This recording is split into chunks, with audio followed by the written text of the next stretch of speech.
Les invito entonces a que inclinemos nuestros rostros y vamos a adorar y a orar al Señor en esta mañana por este mensaje. Oh Padre nuestro, Señor, que estás allí en los cielos, una vez más te agradecemos, Señor, por habernos traído hasta aquí en esta mañana. Padre, es mejor un día en tus atrios que 1000 fuera de ellos. Por eso, Señor, gracias, porque estamos aquí, Señor, y venimos para agradecer, Señor, en este día el regalo de la paternidad, Señor. Nos has llamado a ser hombres valientes, llenos de amor, y en este día queremos renovar nuestro compromiso como padres para liderar con fe y guiar a nuestras familias en tu camino. Te pido, Señor, que este mensaje transforme corazones y fortalezca la identidad de cada padre que escuche este mensaje. Te lo pedimos en el nombre de nuestro Señor Jesucristo. Amén. Bien, mis hermanos, hoy celebramos o se celebra el Día del Padre. Sé que estos días son un poco más comerciales, ¿no? Pero lo vamos a enfocar en esta mañana, esta celebración, a algo más familiar. Este invento de celebrar el Día del Padre es norteamericano, estadounidense. Se celebró en 1910, el primer Día del Padre, 2 años después de haber celebrado el primer Día de la Madre.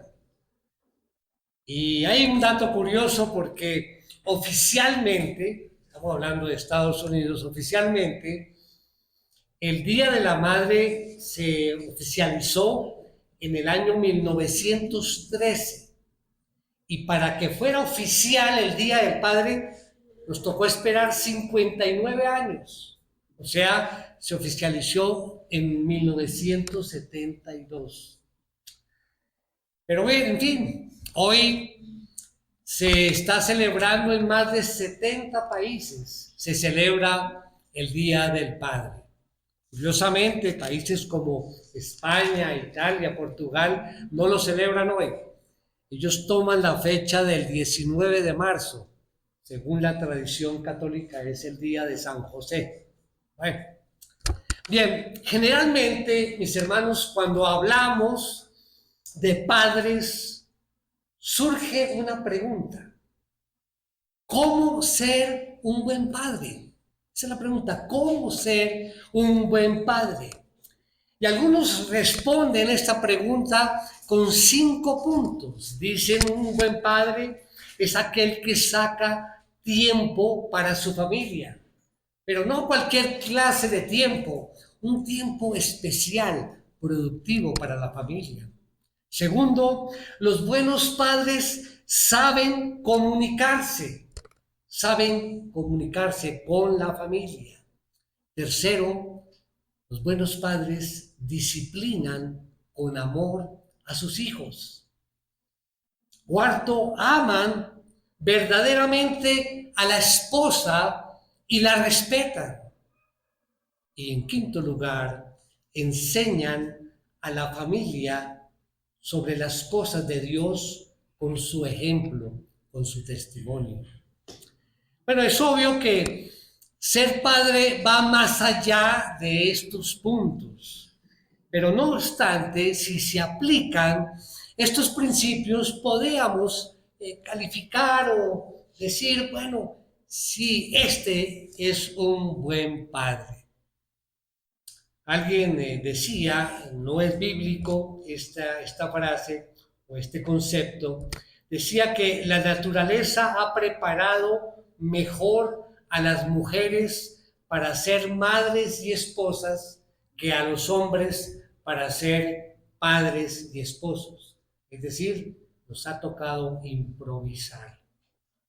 Muy bien. Quiero comenzar el mensaje de hoy con una historia. Sé que algunos la conocen, quizá todos. Es una historia de un padre que nunca desistió de luchar por la felicidad de su hijo. Estoy hablando del equipo Team Hoyt, compuesto por un padre llamado Dick y un hijo llamado Rick. Muy bien. Desde el nacimiento prácticamente de Rick, ellos han participado como equipo, los dos, padre e hijo, en más de 1000 competencias atléticas. Estamos hablando de triatlones, de maratones, medias maratones, en fin. El hecho de que hayan participado los dos como equipo en más de 1000 actividades deportivas, pues esto ya es un gran logro, ¿verdad? Es una gran hazaña. Pero lo que realmente hace de esta historia algo conmovedor es que Rick nació con problemas físicos. Es decir, pasaba por una situación de discapacidad física. Rick nació en el año 1962 y en el momento de su nacimiento hubo una complicación allí con el cordón umbilical y prácticamente se estaba asfixiando, y esto produjo que él naciera o sobreviviera prácticamente, pero como un vegetal, no podía tener ningún movimiento. Su mente realmente sí no se vio afectada y después más adelante pudo comunicarse a través de una máquina y de un computador. Pero lo importante es eso, padre e hijo. Ellos participaron más de 30 veces en la maratón de Boston, que es muy conocida, y participaron en un triatlón que se celebra cada año en Hawái, ¿sí? Que lo llaman el triatlón de Ironman, algo supremamente fuerte. Imagínense este triatlón. Tenían que realizar 3.800 metros nadando, terminaban de nadar, se montaban en la bicicleta y tenían que correr 180 kilómetros, terminaban de correr y se bajaban a trotar, a correr 42.2 kilómetros. Todo esto lo tenían que hacer máximo en 17 horas. Una prueba de verdad bien complicada, pero ellos participaron 6 veces en esa triatlón Ironman. Entonces, ¿cómo hacían? Cuando les tocaba la parte de natación, Dick, el padre, tenía un arnés especial y de ahí salía una balsa, ahí iba Rick. Cuando era la parte ciclística, le adaptaron una bicicleta, una canasta y Rick iba allí al frente. Y en la maratón, pues, era en silla de ruedas y Dick empujaba allí a su hijo. Toda una vida. Y lo mejor, dicen que la prueba, lo mejor era ver cómo Rick disfrutaba de cada competencia. Ellos fallecieron no hace mucho. Dick falleció en 17 de marzo del 2021, del 2021, y Rick, el hijo, falleció el 22 de mayo del 2023.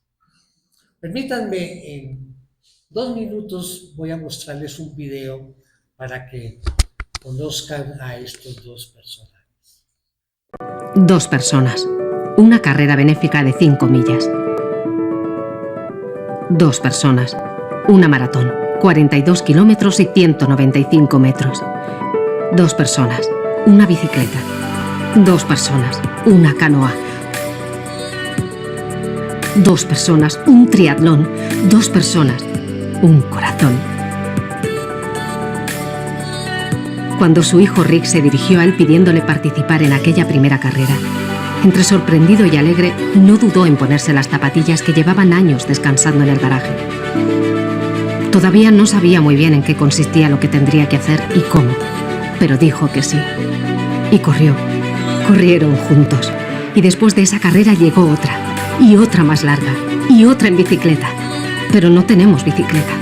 Y otra nadando, pero yo no sé nadar. Y el pequeño Rick Hoyt crecía y aumentaba su talla. Y el viejo Dick Hoyt envejecía y aumentaba la talla de su motivación. 72 maratones, 257 triatlones, más de 1000 competiciones juntos. Comenzaba el año 1962, cuando la joven pareja Hoyt conocía a su primer hijo. El pequeño Rick nacía con parálisis cerebral, con sus brazos y sus piernas impedidos para cualquier movimiento autónomo. Florecía el verano de 1993, cuando el joven Rick Hoyt se graduaba en la Universidad de Boston y proclamaba al mundo junto a su padre: «Es una buena vida». En los momentos difíciles, en los innumerables momentos de extrema fatiga, de extremo dolor y frustración, se repiten: rendirse no es una opción para nosotros.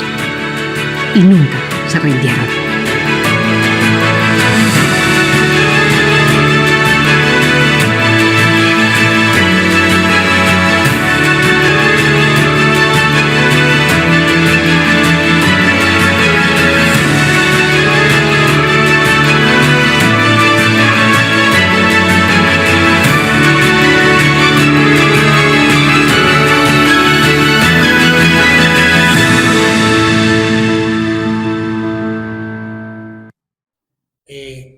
Aunque este video pues trata más de ver esa relación padre-hijo y es utilizado en eventos de motivación, no es mi interés obviamente el de motivar, sino el de tomar un ejemplo de unión. Y aunque de forma secular, porque tengo entendido ellos nunca fueron creyentes, podemos ver en esta pareja que ellos se mantuvieron siempre alerta, permanecieron firmes en la fe, fueron valientes, fueron fuertes, hicieron todo con amor. Y esos son los puntos que vamos a tratar esta mañana.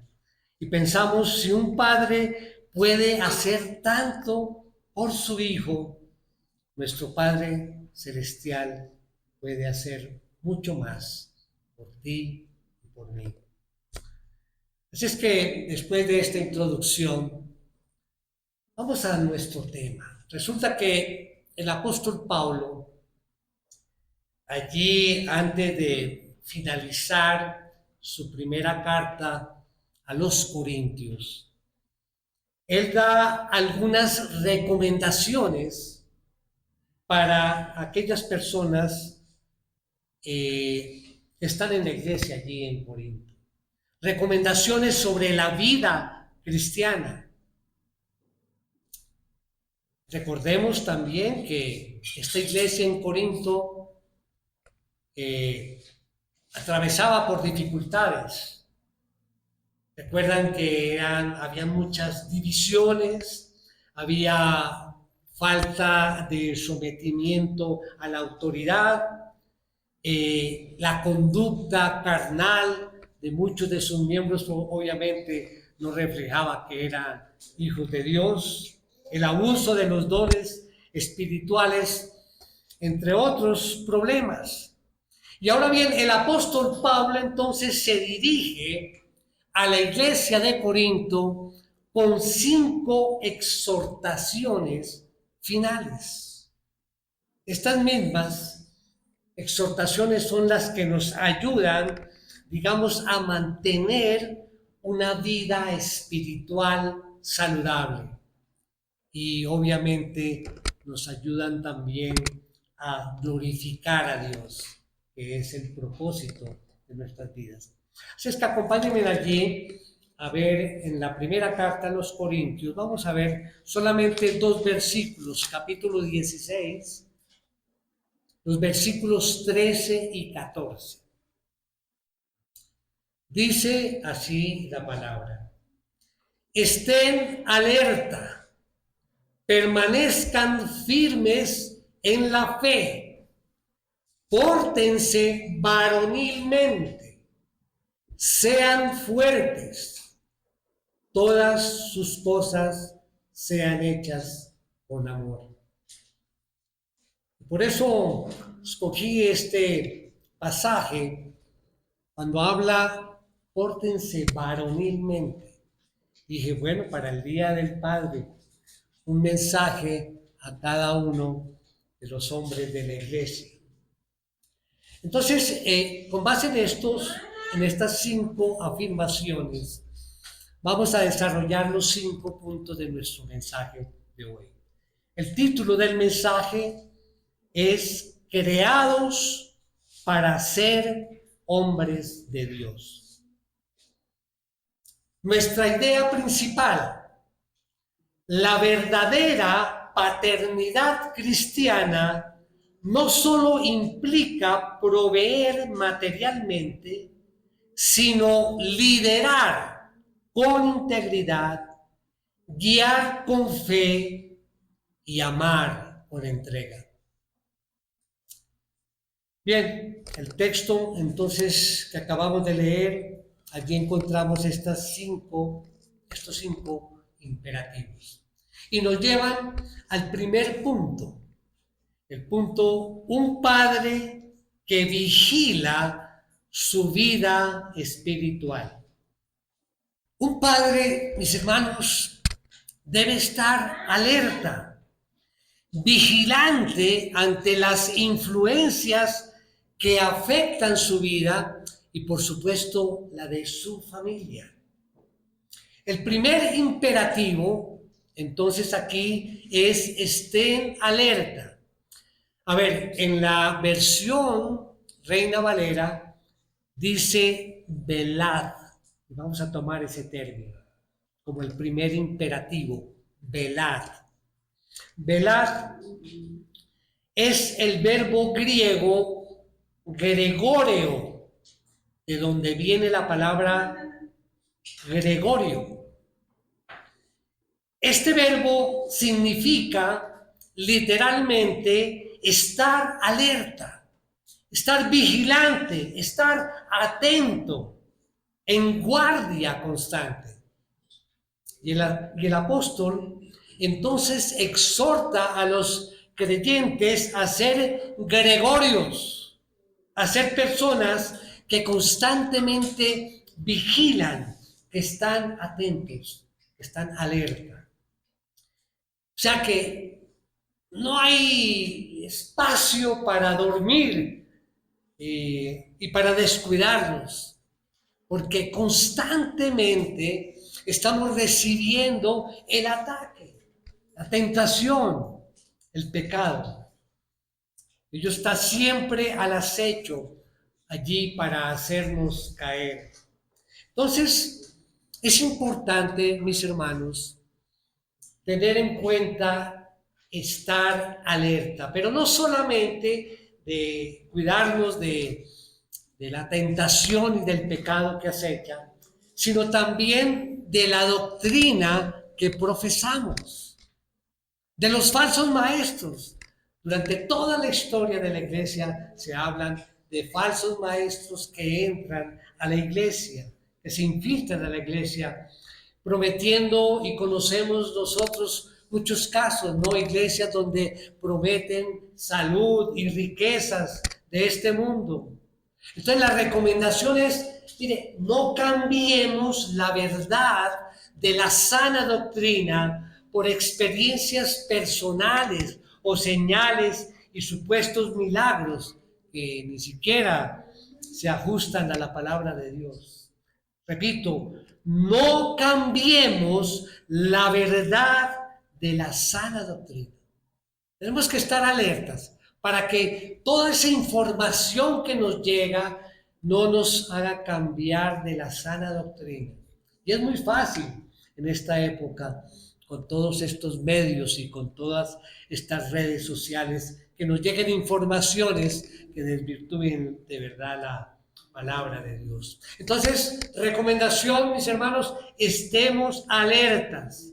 Esto significa que debemos también tomar un tiempo para reflexionar, meditar y evaluar frente a la palabra tanto nuestras acciones como nuestras creencias y también como la evolución del Evangelio. ¿Cómo estamos nosotros llevando este camino de la santidad? Mire, el apóstol Pablo le dijo a Timoteo que evaluara su vida y que evaluara tanto su vida como sus palabras, ya que debía estar seguro de que se encontraba en la verdad o en la fe verdadera. Vemos allí en primera de Timoteo 4:16 lo que le dice Pablo a Timoteo. Le dice: ten cuidado de ti mismo y de la enseñanza. Persevera en estas cosas, porque haciéndolo asegurarás la salvación tanto para ti mismo como para los que te escuchan. Entonces, mis hermanos, como padres, no podemos darnos el lujo de menguar en nuestra vida diaria devocional. No podemos darnos el lujo de menguar en nuestras oraciones, en nuestra comunión con la iglesia, en no dejar de congregarnos. No debemos menguar en la lectura bíblica, en la meditación de la palabra y obviamente en compartir las buenas nuevas. Pues esto es lo que contribuye a mantenernos en la fe. Y por lo tanto debemos asegurarnos de no abandonar estos hábitos, podríamos llamar estos hábitos santos. Vigilar nuestra vida y comprobar que todavía nos encontramos en la fe verdadera. Ese es el resumen de este primer punto. Vamos al segundo punto. Un padre que se mantiene firme en la fe. La idea principal, recordémosla, la verdadera paternidad cristiana no solo implica proveer materialmente, sino liderar con integridad, guiar con fe y amar con entrega. El segundo imperativo que encontramos allí en el texto es del verbo griego steko, el cual significa literalmente tener firmeza, tener convicción, estar comprometido. El texto continúa explicando en lo que debemos estar firmes. Dice, vamos a leer allí, dice: estén alerta, permanezcan firmes en la fe, en la fe. La fe, en este versículo, hace referencia al cuerpo de creencias del cristianismo. Pablo deseaba que esta iglesia allí en Corinto no se apartara de las verdaderas enseñanzas, de la verdadera fe cristiana. Todos enfrentamos de verdad luchas en nuestro caminar con Cristo y por eso esta orden es supremamente importante. Debemos mantenernos firmes. Steko dice. ¿Firmes en qué? En la doctrina bíblica. Sin embargo, hay que hacer una aclaración. Escuchen, mis hermanos. Cabe anotar que nunca podremos tener convicción de lo que no conocemos con profundidad. No vamos a tener convicción de algo que no conocemos. Entonces, la aplicación de este texto para nosotros involucra estudiar intensamente las Escrituras, para que nuestras convicciones realmente sean firmes y verdaderas. No cambiemos el enfoque eterno de las Escrituras por el desmedido deseo de las riquezas de este mundo y la vanagloria de la vida. No cambiemos este enfoque real de las Escrituras. Por eso nos dice allí Pablo, permanezcan firmes en la fe. Estar firmes significa mantenernos constantes de la fe cristiana. Y esto implica, mis hermanos, algo que no tenemos: paciencia, perseverancia, dos cualidades sin las cuales no podemos mantenernos firmes. Y uno de los problemas que tenemos, mis hermanos, en la vida cristiana, y que se ha hecho notorio más en estos últimos tiempos, es que nos pasa lo que le pasaba a la iglesia de Éfeso. ¿Recuerdan algunos cuando vimos las 7 iglesias del Apocalipsis en esa serie? ¿Qué le faltaba allí a la iglesia de Éfeso? Su primer amor. Hemos perdido ese primer amor. Hemos disminuido ese entusiasmo, esa pasión por las cosas del Señor. Cuando vivimos ese primer amor, y espero que todos aquí hayan pasado por ese momento, anhelábamos con ansia leer la palabra todos los días, orar, venir a la iglesia, servir, participar, quiero conocer más, todos los cursos, ahí estábamos. Y se ha perdido ese primer amor. Y esto es porque el enemigo, pues obviamente está atacando de tal forma que busca desanimarnos, eliminarnos o mantenernos a raya de nuestra pureza espiritual y del servicio a Dios. Esa es la tarea del enemigo. Y es donde hoy nos dice la palabra que debemos ser firmes, permanezcan firmes en la fe. Sabiendo todo esto, entonces el apóstol Pablo les dice a los creyentes que para poder permanecer firmes en la fe, en medio de ese ataque del enemigo, es necesario que ponerse la armadura de Dios que ha provisto para nosotros. Acompáñenme allí, vamos a leer en Efesios, donde está lo de la armadura de Dios. Recordarán algunos mensajes de nuestro hermano Santiago el año pasado, mensaje preparados para la auténtica guerra espiritual, donde vimos precisamente la armadura de Dios. Pero recordemos allá en Efesios 6, versículo 13 al 17, dice: por tanto, tomen toda la armadura de Dios para que puedan resistir en el día malo, y habiéndolo hecho todo, estar ¿qué? Firmes. Estén pues firmes, ceñida su cintura con la verdad, revestidos con la coraza de la justicia y calzados los pies con la preparación para anunciar el evangelio de la paz.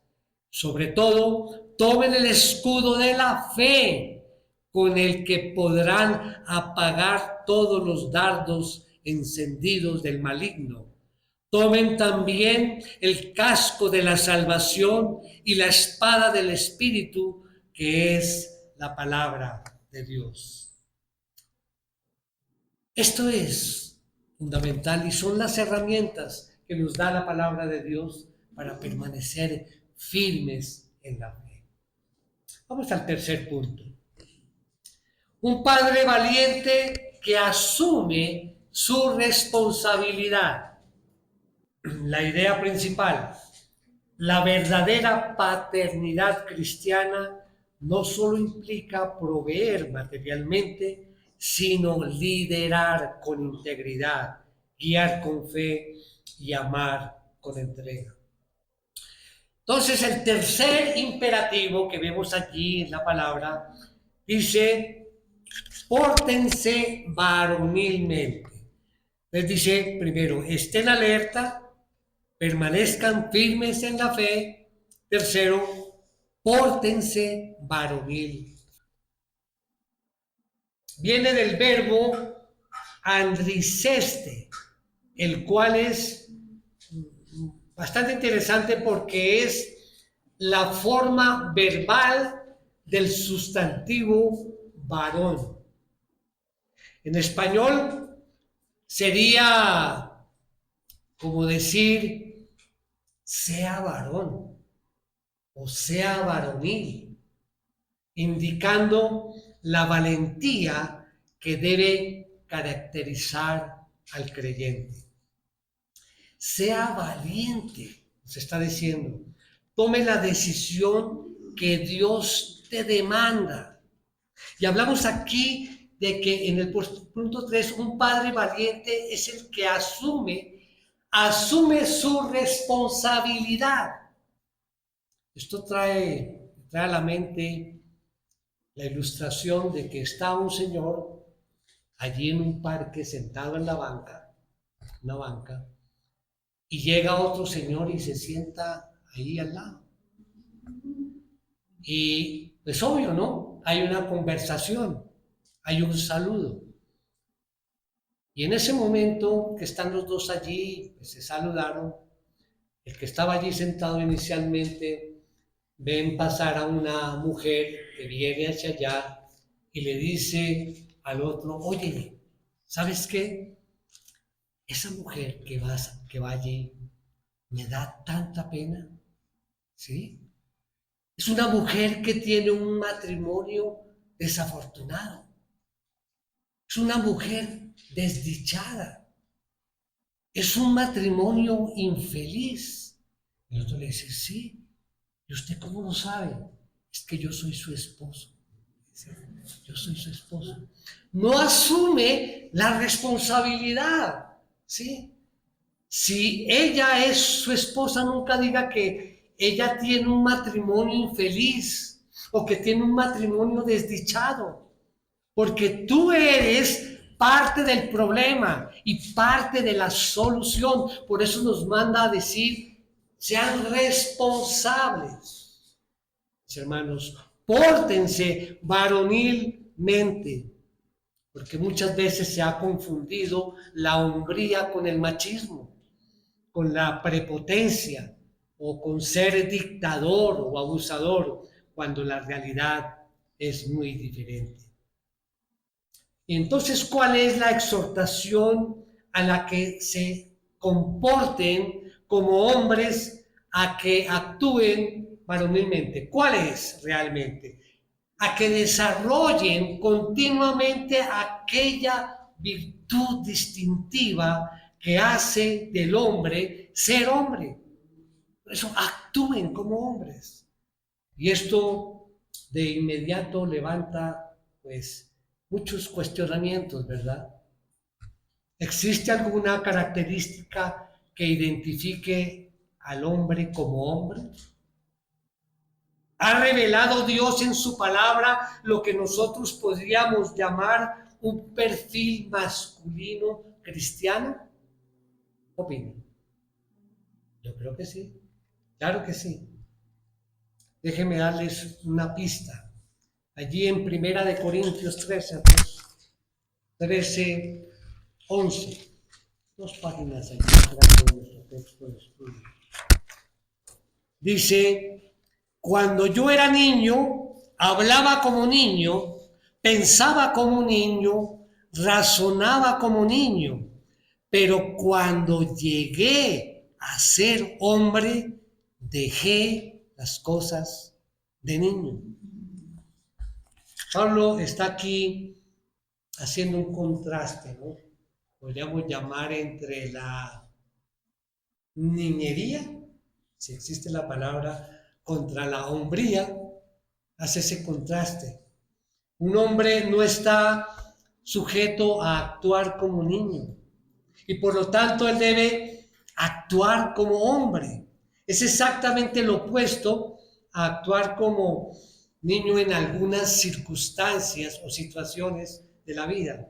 Alguien dijo esta frase: un verdadero hombre es aquel que en las alegrías se porta como niño y en las adversidades como adulto.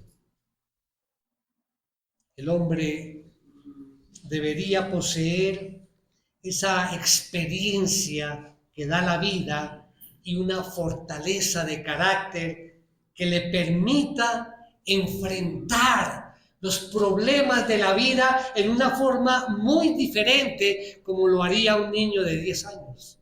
Totalmente diferente.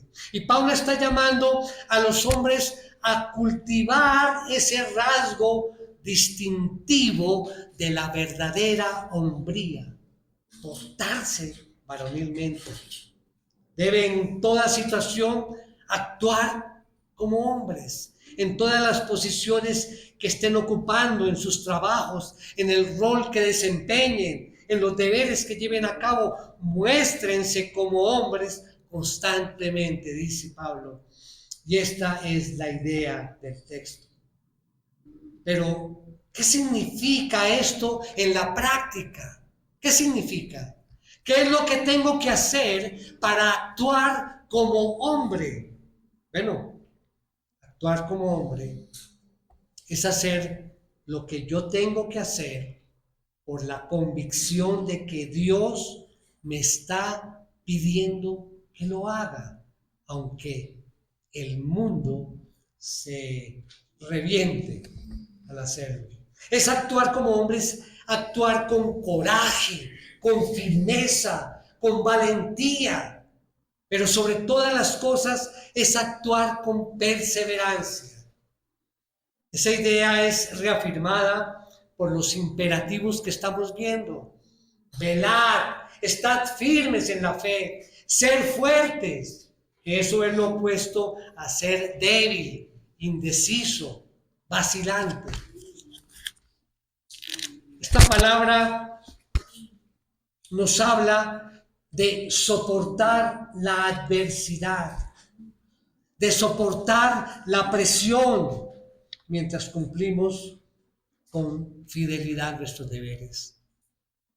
Envuelve allí también la capacidad de sobrellevar pruebas sin lamentarse ni quejarse, hermanos. Juan Calvino describe esta cualidad como fortaleza varonil. Y otro comentarista escribió lo siguiente: no se porten como niños que a la mínima opresión se asustan y tambalean, sino como hombres con coraje y fortaleza espiritual. Es un llamado, mis hermanos, al hombre a enfrentar con valor su rutina diaria, sus deberes y sus diferentes responsabilidades en el mundo, en el hogar, en la iglesia. Ahora, lo que llama la atención, ¿por qué Pablo dice eso? En el contexto de sus exhortaciones allí a la iglesia de Corinto. Mis hermanos, ¿cuál es la implicación de que ese texto esté aquí, en esa carta, al finalizar en la primera carta de los Corintios de Pablo? ¿Por qué Pablo al final de la carta nos dice, pórtense como hombres? ¿Por qué? Bueno, muy probablemente porque una de las cosas que esta iglesia necesitaba con urgencia era que sus hombres asumieran el liderazgo bíblico que Dios había puesto sobre sus hombres. Que asumieran el liderazgo. Y esto no es solamente algo que pasaba en la iglesia en Corinto. A través de la historia de la iglesia siempre ha pasado y en la actualidad pasa aún con mayor frecuencia, con mayor intensidad. Mis hermanos, si hay algo que la iglesia necesita es que cada uno asuma el rol que Dios nos ha dado.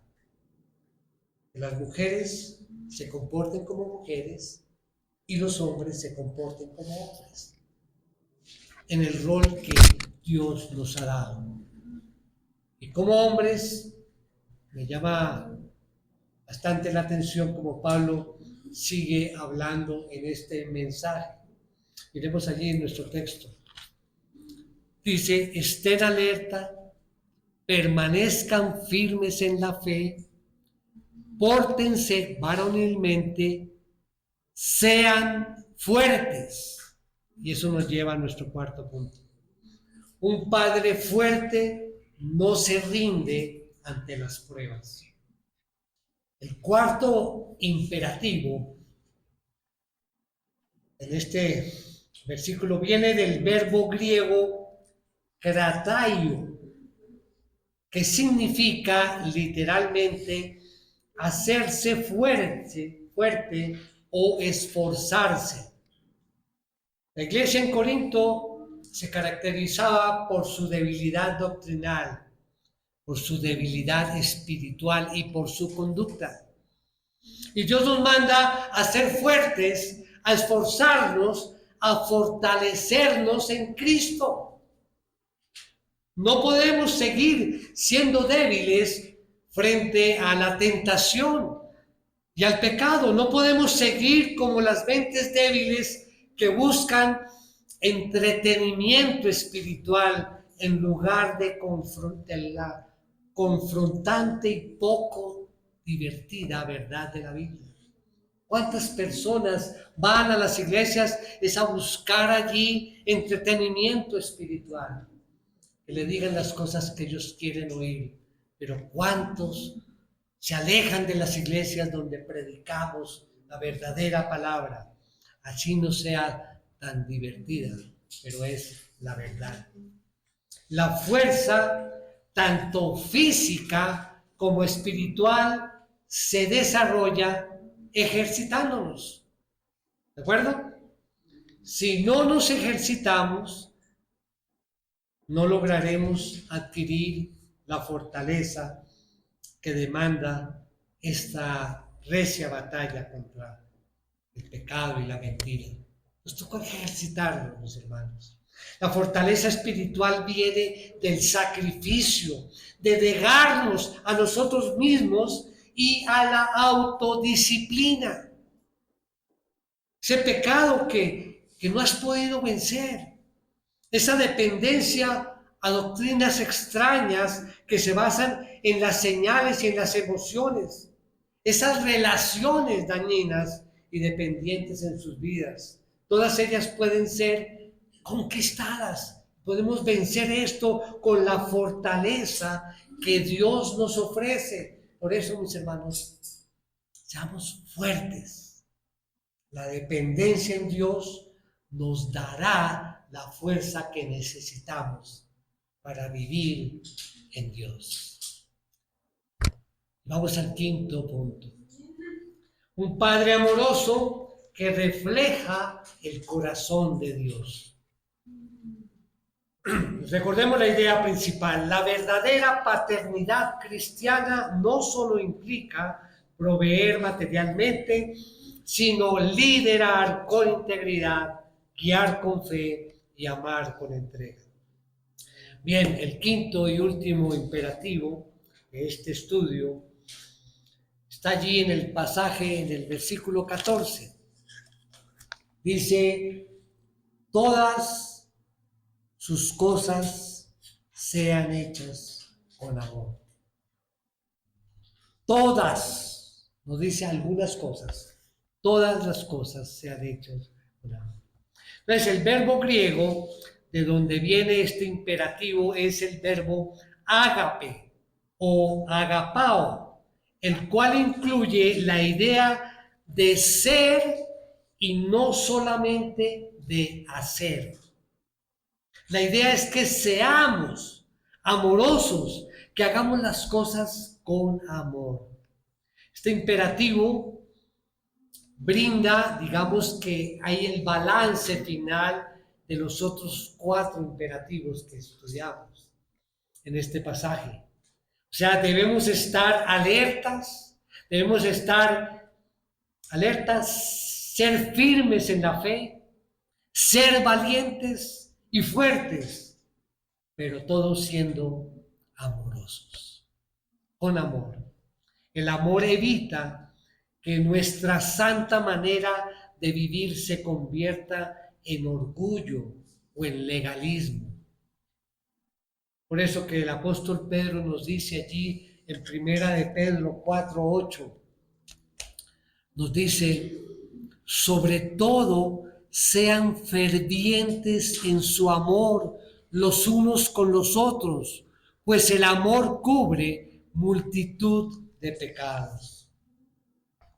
Así como la fortaleza espiritual proviene de Dios, esa fortaleza que recibimos, el amor también viene de Dios. Cuando hemos experimentado ese gran amor de Dios, no nos queda otro remedio que transmitirlo a otros. Es por eso que quien no ha experimentado algo, pues no puede dar. Ahora bien, quiero terminar este mensaje con unas palabras que ilustran específicamente ese amor de un padre. El amor de un padre es irreemplazable. Pero sabemos que en muchas ocasiones, desafortunadamente, los padres abandonan el hogar y les toca a las madres, a las mamás, hacer el papel de madre y también asumir el papel de padre.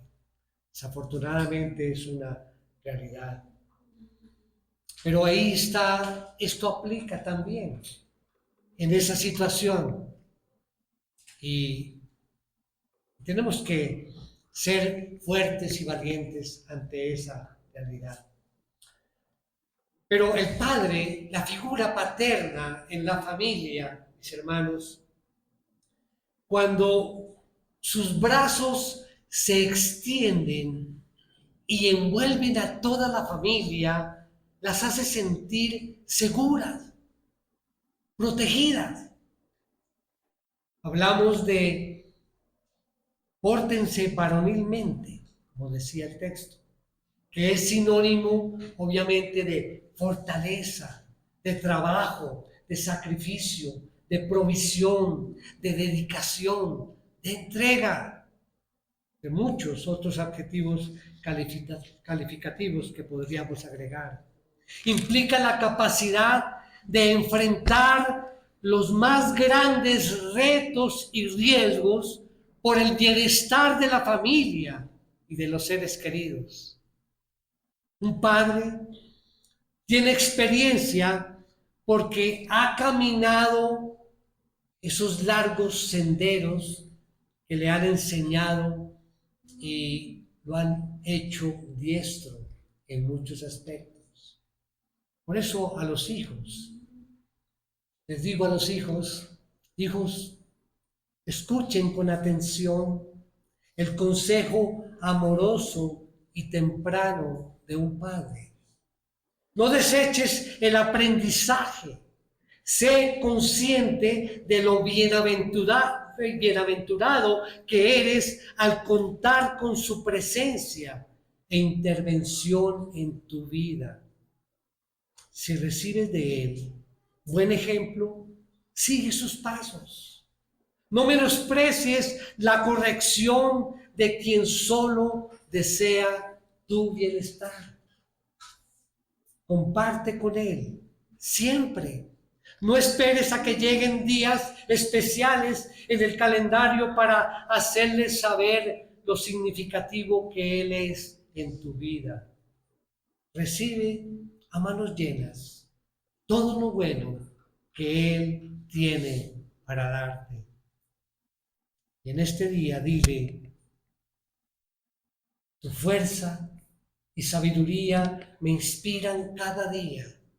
Eres un ejemplo a seguir. Me siento muy orgulloso de tenerte como Padre. Feliz día. Amén. Amén. Tenemos nuestros rostros. Oh Padre Celestial, te damos las gracias, Señor, por cada Padre que has colocado en nuestras vidas. Pedimos, Señor, que nos des la sabiduría, la fuerza y el amor para que como padres podamos reflejar tu carácter en nuestros hogares, que seamos hombres firmes y valientes en la fe. Señor, que nuestras decisiones estén llenas de amor y obviamente que estén de acuerdo a tu perfecta voluntad. Ayúdanos, Señor, a dejar un legado eterno en nuestros hijos y nietos, un legado basado en la verdad, en tu gracia y en tu amor. Lo pedimos en el nombre de nuestro Señor Jesucristo. Amén.